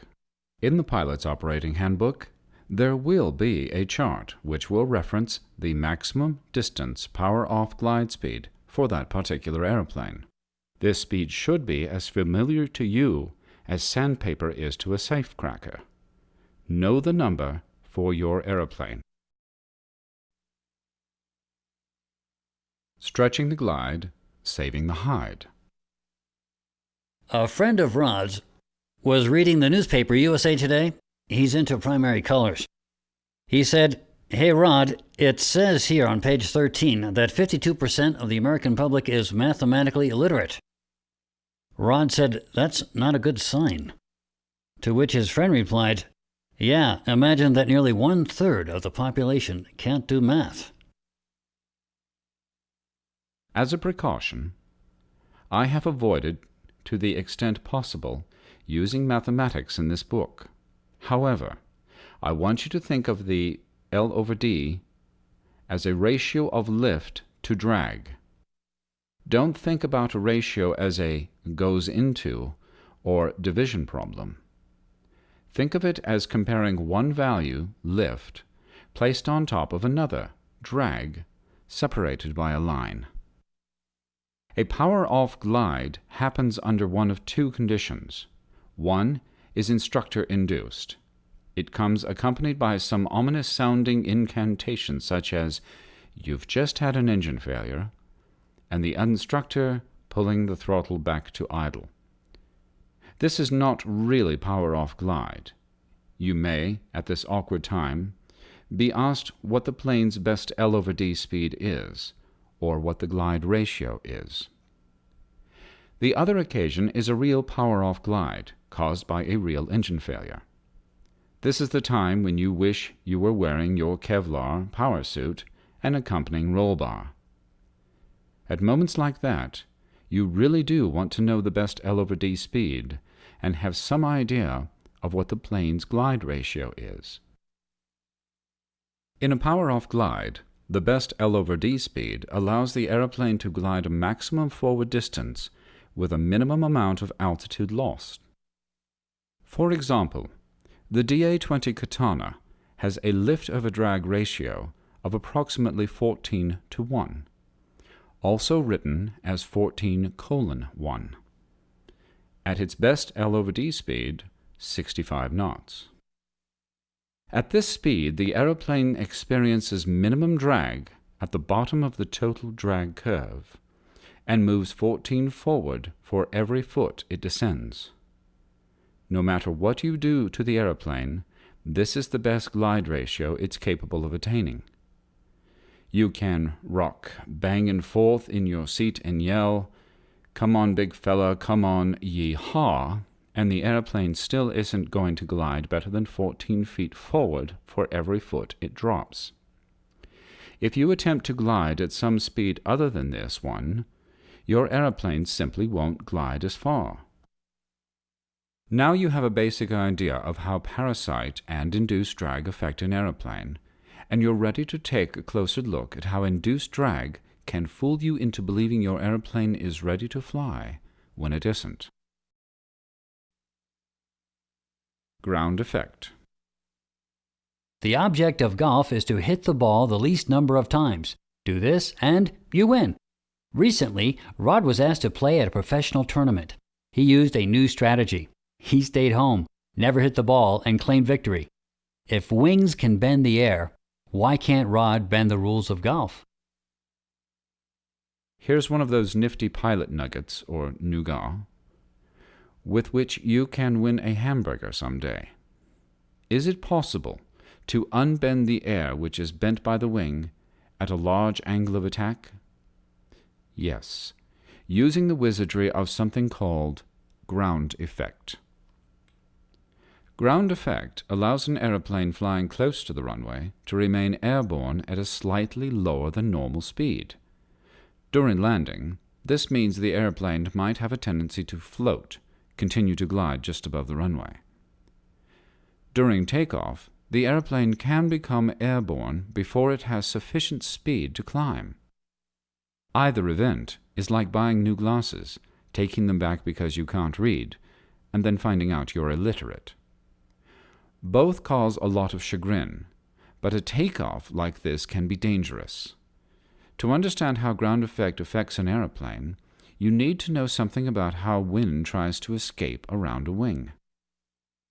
Remember that a wing generates lift because of increased pressure on its lower surface and decreased pressure over its upper surface. At high angles of attack, this pressure differential is quite large. Large pressure differences cause air molecules to act like lots of little prison inmates, with each molecule waiting for the slightest chance to break out of jail. Given that chance, air molecules underneath the wing would gladly sneak over the top, where lower pressure resides. This reduces the wing's lifting efficiency. Unfortunately, it's difficult to design wings which preclude this escape. Drooped wingtips are a common sight on many airplanes. They create a barrier to help contain escaping high-pressure air from under the wing. Winglets are another common sight on larger airplanes. They also create a barrier which minimizes the escape of under-the-wing high-pressure air. Since they bend upward, they also give the impression that the airplane attempted to taxi between two closely parked gas trucks. Air sneaking from under the wing spirals upward and over the wingtip. Couple this spiral with air moving backward over the wing, and you get a vortex similar to a horizontal tornado. Called a wingtip vortex, this tornado spirals outward, then upward, then inward behind each wing. You can expect this vortex action to increase at large angles of attack, where the pressure differential between the top and bottom of the wing is greater. If these vortices only affected the air at the wingtips, aerodynamicists would have many fewer design problems. Unfortunately, not only does this vortex spiral around the wingtips, it also adds a downwash or downward flow to the air behind and along the wing span. The wing itself also thrusts air downward. At higher angles of attack, this results in the downward bending of the relative wind in the vicinity of the wing. This newly bent relative wind is often called the local relative wind. Recalling that lift is always perpendicular to the relative wind, the total lift now tilts rearward slightly. It does so to remain perpendicular to the newly bent relative wind. Part of the total lift is now acting in a rearward direction. This results in an increase in induced drag at high angles of attack. When the wing moves close to the ground, especially within one wingspan's length or less, its vortices, thus its downwash, diminish. In other words, the downwash can't shove the air into the ground. Voila! The local relative wind in the vicinity of the wing unbends.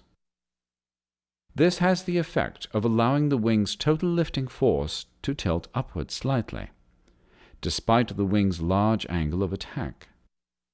An upward tilting of the total lifting force means the aeroplane experiences less induced drag. In other words, less rearward pull of lift.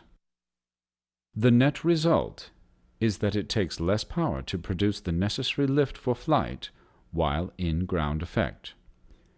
You win the hamburger. Where to use caution. Attempting to emerge from ground effect before the plane is ready to fly is like a newly hatched butterfly taking off before its wings are dry. It's not going to work. Trying to climb out of ground effect at this slower speed can cause the aeroplane to sink back onto the runway, if there's a runway left to sink back to at this point. You must reach the aeroplane's minimum climb speed before charging out of ground effect. Because of the rather large reduction in induced drag, ground effect can also cause the aeroplane to float during landing. Higher approach speeds make this particularly noticeable. Certainly this isn't much of a problem if you're landing at the Bonneville Salt Flats. Don't try it.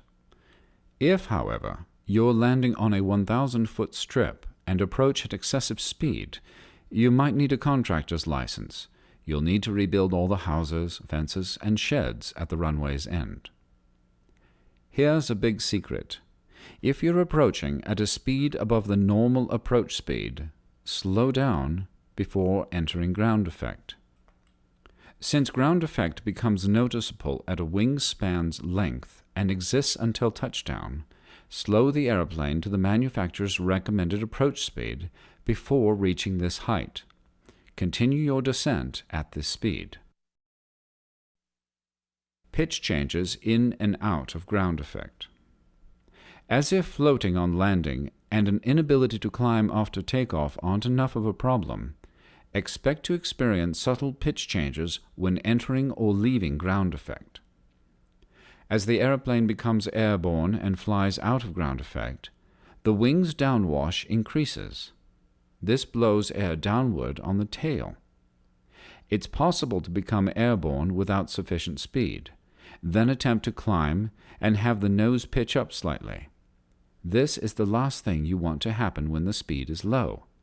If you're not prepared for this, it will be an unhappy surprise, and pilots don't like surprises. During landing, as the aeroplane enters ground effect and the downwash diminishes, the nose tends to pitch forward. If you're not prepared for this, you might land suddenly or sooner than expected. The secret to managing ground effect is to anticipate it. Expect ground effect to increase when the aeroplane is within a wingspan's height above the runway. Low-wing aeroplanes experience more ground effect than their high-wing cousins. Be prepared for a slight nose-up pitch during takeoff and a slight nose-down pitch when landing. Flap over flaps. Ever wondered why the wings of large commercial aeroplanes sprout aluminium prior to takeoff and landing? Fast aeroplanes require small, thin wings to achieve the eye-popping velocity needed to satisfy today's speed-hungry air traveler. The problem with thin, small wings is that they stall at a very high speed. Most jet airliners would have to take off and land at close to 200 miles per hour to achieve a safe margin above stall if they couldn't enlarge their wing surface area and change their camber to create a temporary, low-speed wing. Engineers, however, designed wings to do just that by supplying them with flaps. Extending or retracting flaps changes the wing's lift and drag characteristics. Lowering flaps lowers the trailing edge of the wing. The wing's lift is increased in two ways. First, the lowered trailing edge increases the angle the chord line makes with the relative wind. Greater lift results from this increased angle of attack. Second, the lowered trailing edge increases the curvature on part of the wing, resulting in increased air velocity over the wing's upper surface. Many flaps even increase the wing's surface area by extending downward and outward. Because of the larger angle of attack and greater curvature, flaps provide you with more lift for a given airspeed. In case you haven't noticed, this is also why flight control surfaces, ailerons, rudders, and elevators, work. They change the curvature of the surface to which they are connected. This changes the lift produced by that surface. Flap varieties. Flaps come in several varieties. They all serve two basic purposes: to increase lift and drag. Fowler flaps extend downward and backward. This provides a nice addition to wing curvature, as well as increasing the surface area of the wing. Fowler flaps are common on smaller single-engine Cessnas like the Cessna 150, 152, 172, and 182. Other varieties of flaps, like the plain flap, offer an increased wing curvature without an increase in the wing surface area. Plain flaps are found on aeroplanes like the Grumman American Yankee trainer. Slotted flaps increase the curvature of the wing and add fast-moving air to the trailing edge of the wing. Fast-moving air helps prevent burbling and airflow separation, which results in a stall. These types of flaps are typical on aeroplanes like the Piper Warrior and Piper Archer. Split flaps, found on airplanes like the Cessna 310, increase the impact energy under the wing, thereby adding to the wing's lift. This impact energy results from the barn door lift we previously discussed. These flaps also add a great deal of drag to the wing. Why use flaps? What's the reason for putting flaps on small airplanes? First and foremost, they create the lift necessary to maintain flight at slower airspeeds. When landing, your goal is to approach and touch down at a reasonably slow speed. You certainly don't want to touch down at cruise speed. Such a high-speed landing might turn your tires into 3 little puffs of smoke. Flaps allow you to approach and land at slower speed while maintaining a safe margin above the stall speed. A slower speed on touchdown means less runway is used to stop. This is an important consideration if the runway is short. Alternatively, if the wind is gusty, you might consider approaching with little or no flap extension. At the slower speeds allowed by flaps, the aeroplane becomes more difficult to control. The controls are not as responsive. Let's see how effectively the flaps increase lift by referring to the airspeed indicator. Since many flaps are painted white, we'll assume they are for this discussion, the airspeed indicator's white arc represents the flap operating range. The beginning of the white arc is known as the power-off full flap stalling speed, in non-accelerated flight at the airplane's maximum allowable weight. It's the speed at which the airplane stalls with flaps fully extended, power off, and the gear extended. The airplane will fly when the airspeed and the wind blowing over the wings is above the minimum value indicated by the lower end of the white arc, providing it is below the critical angle of attack. The high-speed end of the white arc is the maximum speed you may fly with flaps fully extended. Flying beyond this speed can damage the flaps. Well, let's see now. Bringing broken or bent airplanes back from a flight isn't a good idea. Even if they are rentals. You will know how bad an idea it is when you get the bill for unbending the metal, punk. You will notice that the white arc begins at a speed slower than the green arc. From an earlier discussion, we learned that the green arc is the power-off stalling speed with flaps retracted, gear retracted too. An aeroplane must be flying faster with more wind flowing over the wings to fly with flaps retracted. With flaps fully extended, you can touch down at a slower speed. The full flap stall speeds on the airspeed indicator assumes the airplane is at its maximum allowable weight. Daimyo-san, as Confucius might say, man who sow wild oats eventually have crop failure. In other words, you don't get something for nothing. Flaps provide you with lift, but they also produce drag. Full flaps create a very low-speed wing. Try to accelerate it, and at some point, drag defeats your efforts. Fortunately, the first half of flap travel usually provides more lift than drag. The last half usually provides more drag than lift. This is why some aircraft manuals recommend only 10 to 25 degrees of flaps for takeoffs on short fields, usually 1 or 2 notches on a 3 to 4 notch manual flap system. If you're high while on approach to land, you can select full flaps to increase the airplane's drag. It's considered normal to use flaps only when descending within the traffic pattern and not when descending from cruise flight. After all, cruise flight descents are efficient and fast at higher airspeeds, where the parasite drag is greater. If you wanted to descend with flaps from cruise flight, you'd have to slow the airplane down below maximum flap extension speed, the top of the white arc, before applying flaps. This would be cumbersome. The airplane can descend faster at cruise speed with reduced power, while getting you to your destination sooner. Since flaps provide more lift at slower speeds, think carefully about how and when they are retracted while airborne. If you're making a full flap approach and it's necessary to go around, i.e., give up this approach, climb and return for another landing attempt, don't retract the flaps all at once. This would be like having someone remove a part of your wing at a slow speed.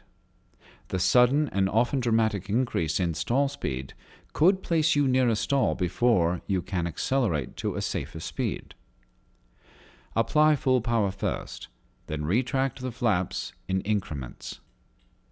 In aeroplanes with 30 to 40 degrees of flap extension, retract the flaps to their least drag maximum lift position. Usually, this position is found at 1/2 flap travel, depending on the aeroplane. In airplanes with 3 notches of manually applied flaps, retract 1 notch first, followed by the other 2 once the airplane begins to accelerate. Do be careful in low-wing airplanes when the flaps are up and someone is standing on the inboard section of the wing. Be especially careful if you're airborne at the time, you're in a Twilight Zone movie. A friend of Rod's was on the check ride for his private pilot license when he damaged the FAA check pilot. Before takeoff, the check pilot boarded the airplane, realized he forgot something, and decided to return to the flight school. He opened the door, stepped out on the wing on an approved step, as labeled on the inboard flap section.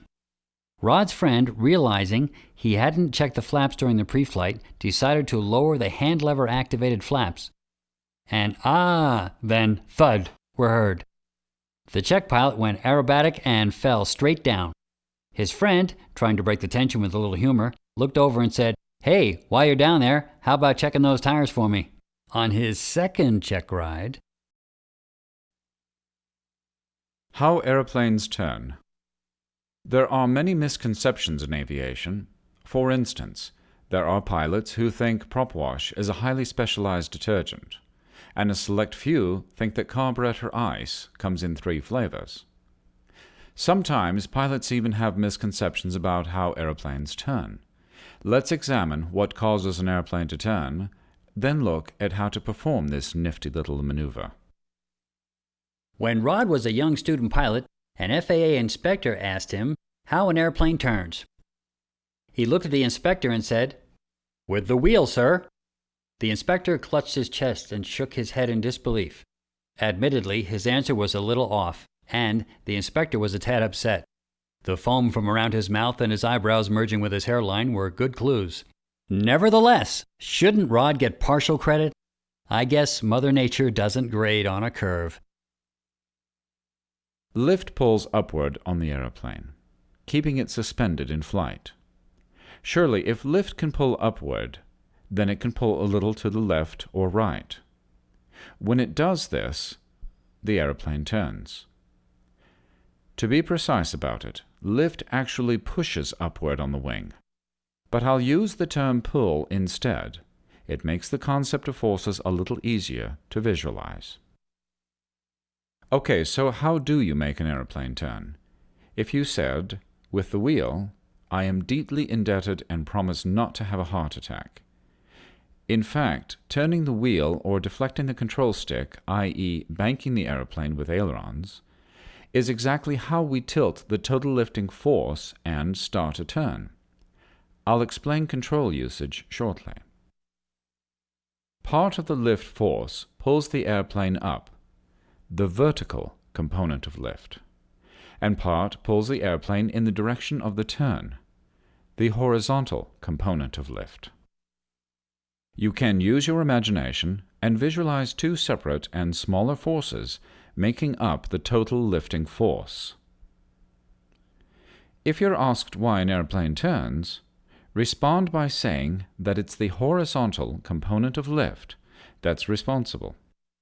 The horizontal component of lift pulls the airplane in an arc. The larger the angle of bank, the greater the horizontal component, and the quicker the aeroplane can turn. Remember, you never get something for nothing. Tilting the total lift force while in a turn means left lift is available to act vertically against the aeroplane's weight. The aeroplane responds by moving in the direction of the momentarily larger force, downward in the direction of weight. We compensate for this by increasing our lift slightly whenever we enter a turn. By now, diligent student that you are, you know that applying back pressure on the elevator will increase the angle of attack, which increases the aeroplane's total lift. Unfortunately, the increase in angle of attack also increases the drag, which slows the aeroplane down. In a shallow banked turn, somewhere around 30 degrees or less, this decrease in speed isn't a concern. Steeper turns, 45 degrees or more, may require the addition of power to prevent the airspeed from decreasing too much. Your job as a pilot is to keep the four forces acting on an airplane under control and in balance. To do so, you need to know something about the airplane's flight control system. Flight controls. If you're ready-made pilot material, you've been patiently licking your chops, waiting for the discussion on flight controls. Gandhi would applaud your patience, but Gandhi isn't here, so I will. By use of the flight controls, the aeroplane can be made to rotate about one or more of its axes. The longitudinal, or long axis, runs through the center line of the aeroplane from nose to tail. Aeroplanes roll, or bank, about their longitudinal axis. A sideways pass in football is called a lateral pass. Similarly, the lateral axis runs sideways through the airplane from wingtip to wingtip. Aeroplanes pitch about their lateral axis. The vertical axis of the aeroplane runs up and down from the cockpit to the belly. Aeroplanes yaw about their vertical axis. Think of yawing motion as yawning motion. In the morning, you yawn by standing and stretching vertically, rotating right and left, waiting for those vertebrae to kick in. Let's examine how each of the three main flight controls cause an airplane to move about its axes. Ailerons. Ailerons are the movable surfaces on the outer trailing edges of the wings. Their purpose is to bank the aeroplane in the direction you want to turn. When the control wheel is turned to the right or the left, the ailerons simultaneously move in opposite direction. One raises and one lowers. Ailerons work this way on purpose, allowing one wing to develop more lift and the other to develop less. Differential lift banks the plane, which tilts the total lifting force in the direction you want to turn. A lowered aileron increases the curvature, angle of attack, and lift on a portion of the wing. Conversely, an upward moving aileron reduces the angle of attack, decreases the curvature, and decreases the lift on a portion of the wing. Any reference to control wheel also applies to aeroplanes with a control stick. While ailerons change the wing's lift, they also change its drag, and the change in drag is different for each wing. This results in the aeroplane's nose yawing in the direction opposite the direction of turn. Right turn, left yaw. This is referred to as adverse yaw, since it tries to turn the aeroplane opposite the direction the pilot intended to turn. Adverse yaw. A few old sayings are still floating around that I'd like you to revise. For instance, the pen is mightier than the sword. This is true unless you're one-on-one with a modern incarnation of Zorro. A wonderful saying I wouldn't care to upend is, you can't get something for nothing. It sure works that way in aviation. When an airfoil develops lift, it's always paid for by an increase in drag. The lift produced by the aileron is no different. Downward moving ailerons create more lift and thus more drag. This results in adverse yaw. For instance, in a right turn, the downward moving aileron on the left wing creates more drag than the upward moving aileron on the right wing, and the airplane yaws, turns to the left. A similar and opposite effect occurs with a left control wheel deflection. Adverse yaw presents a problem. You can't have the nose yawing or pointing in a different direction than you bank. Fortunately, aeroplanes have a control surface designed to correct for adverse yaw. It's called a rudder. Rudders. The rudder's purpose is to keep the aeroplane's nose pointed in the direction of turn, not to turn the aeroplane. Remember, aeroplanes turn by banking. Rudder simply corrects for adverse yaw and keeps the nose pointing in the direction of turn. Think of a rudder as a vertical aileron located on the tail of the aeroplane. A right or left deflection of the rudder foot pedals located on the cockpit floor changes the vertical stabilizer's angle of attack and yaws the aeroplane about its vertical axis. This yawing motion keeps the aeroplane's nose pointed in the direction of turn. Applying right rudder pedal forces the tail assembly to swing in the direction of lower pressure. As the tail moves, the aeroplane rotates about its vertical axis. Application of right rudder pedal yaws the nose to the right. Applying left rudder pedal, I'll just say rudder from now on, yaws the nose of the airplane to the left. What a surprise! When should you use the rudder? Anytime you turn the aeroplane.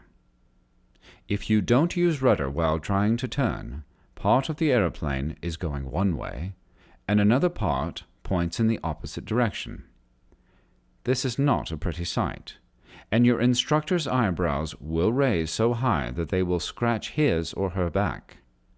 Right turn, right rudder. Left turn, left rudder. Feet and hands move together. Now the question foremost in your upper brain is, how much rudder is enough? Good question. On the instrument panel is an instrument called the turn coordinator. The bottom part of that instrument, there is a section known as the inclinometer, also known as the ball. The little white aeroplane in the turn coordinator shows the direction of turn, while the ball tells you if the proper amount of rudder is applied.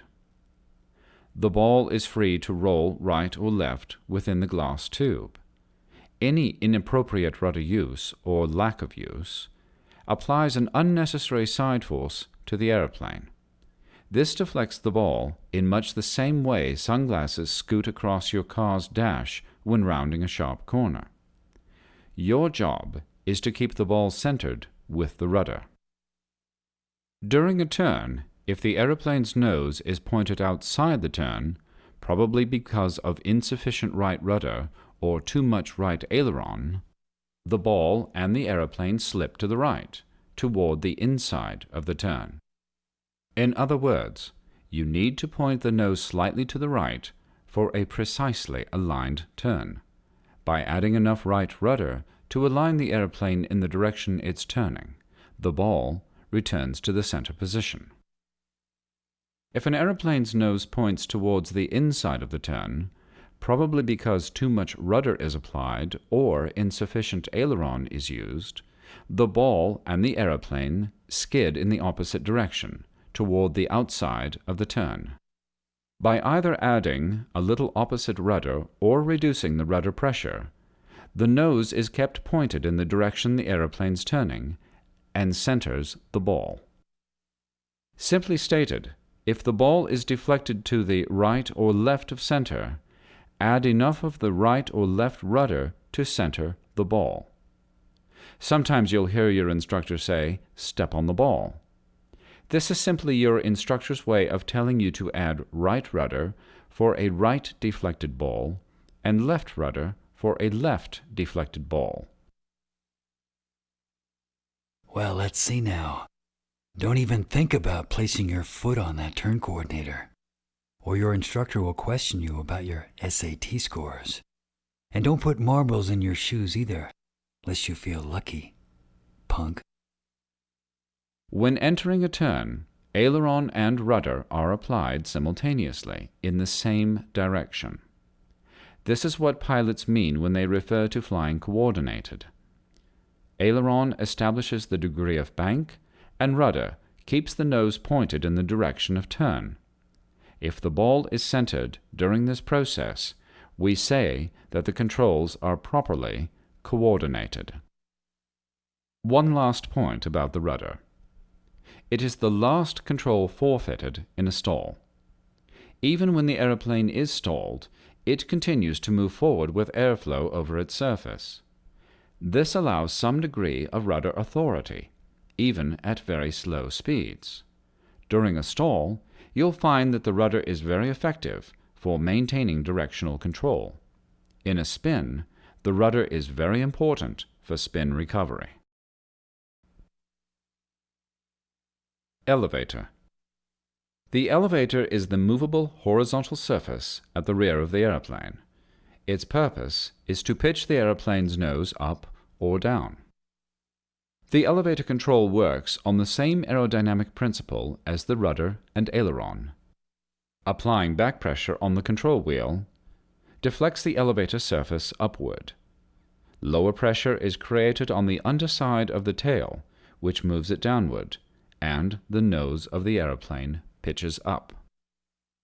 When the control wheel is moved forward, the elevator surface moves down, creating a lower pressure on the top side of the tail. This causes the tail to rise. The nose rotates about the lateral axis in a downward direction. Simply stated, to pitch up, pull the control wheel back. To pitch down, move the control wheel forward. Trim tabs. If you had to apply continuous pressure on the control wheel to maintain pitch attitude, your arms would tire quickly. Schwarzenegger would be proud of you, but I wouldn't. Fortunately, aeroplanes have something known as a trim tab to take the pressure off the control wheel and off the pilot. A trim tab is a small, movable surface attached to the main surface you desire to control. In this case, it's the elevator. Ailerons and rudder can have trim tabs too. A trim wheel is used to change the trim tab's position. The wheel is usually located between the two front seats or the lower portion of the instrument panel.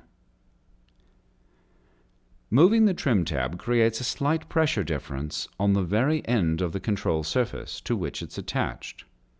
Just enough pressure is created to keep the primary control surface in the desired position without having to hold the control wheel in place.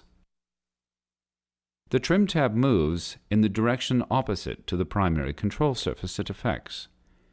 If you want the elevator to deflect upward, as if you are pulling back on the control wheel in a climb, the trim tab must move down. To maintain a downward deflection of the elevator, as if you're in a descent, the trim tab must move upward. Using elevator trim is quite simple. You select the attitude desired with the elevator, then rotate the trim wheel up or down to take the pressure off the control wheel. How do you know which way to twist the trim wheel? Most trim wheels say nose up or nose down, above or below the wheel. Simply twist the wheel in the direction you want the nose to stay. Aileron and rudder trim are equally simple to use. Shh! Feast your eyes on those little blighters. I can't believe I trimmed it this close. But you know, when flying with other pilots, accept the fact that they won't like the way you trim the airplane. You might have flown the last 200 miles without touching the plane. Hand it over to the other person, and crikey, the first thing he or she does is start fiddling with the trim. I can only conclude that this action is a form of primitive territorial claim. It's annoying, but it's better than how wild animals claim their territory, isn't it? Left-turning tendencies, not political. Having mastered the four forces, you now need to know there are others. Not many others, and not as significant, yet they are forces to be reckoned with. Torque. Newton, Isaac, not Wayne, once said that for every action there is an equal and opposite reaction. Crankshafts rotate to the right in most single-engine aeroplanes, as seen from the cockpit. An equal and opposite reaction is for the aeroplane to rotate to the left. That's exactly what the aeroplane does when the engine is developing power. This is known as engine torque, or just torque. I've often wondered if Spanish instructors call this torquemada. Expect the effect of torque to be greatest when power is at a maximum and the airspeed is slow. During the takeoff run, with maximum power, torque makes the airplane want to roll to the left, creating slightly greater pressure on the left tire. This creates a little more friction on the left tire and causes the airplane to turn to the left as it accelerates for takeoff. As you'll soon see, there are other forces that aid in this left turning tendency. Once airborne, the airplane still wants to roll to the left because of torque. Pilots can compensate for torque by the application of appropriate rudder and aileron control inputs. This is one reason why you need a lot of right rudder on takeoff. There are other reasons, as you'll see shortly. Use of rudder and aileron trim also helps when the airplane wants to go somewhere other than straight during a climb. Torque is only one reason most airplanes like to turn left as they accelerate for takeoff. There are other forces that yaw an airplane to the left during slow speed, high angle of attack flight. The effect of the propeller slipstream is one of these. Slipstream effect. A clockwise rotating propeller, as seen from the cockpit, imparts a curve or spiral motion to air flowing past the fuselage. Known as the propeller slipstream, this swirling air affects the airplane.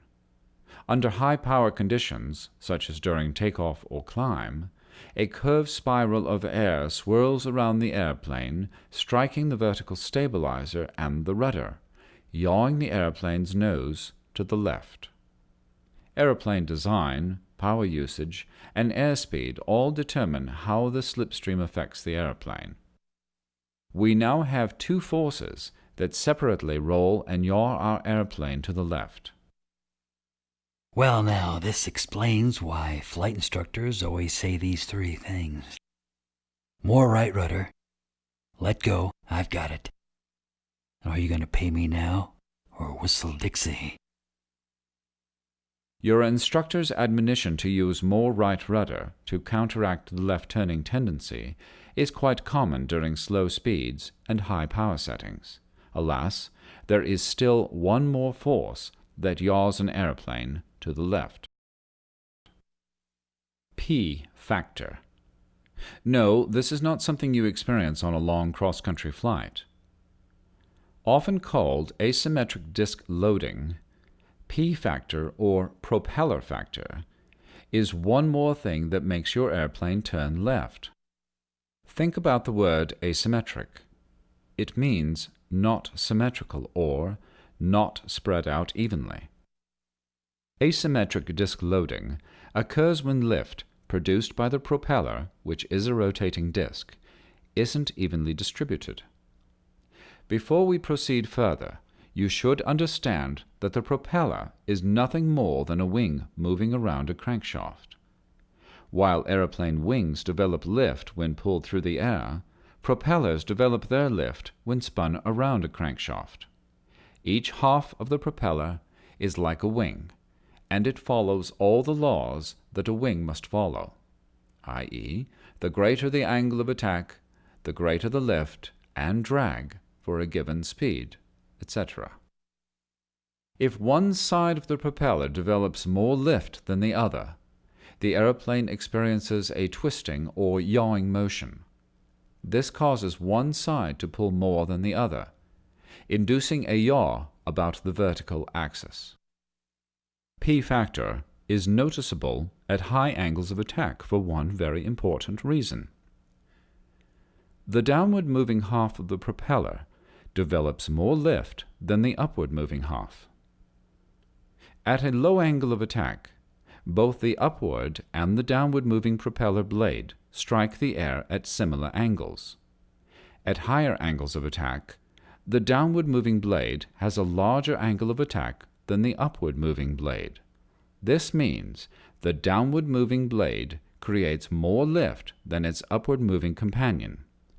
Therefore, the downward moving blade imparts a yaw to the left about the vertical axis.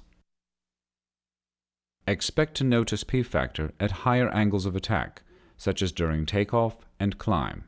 Couple this with a slipstream effect and torque, and it certainly seems like a left-wing conspiracy.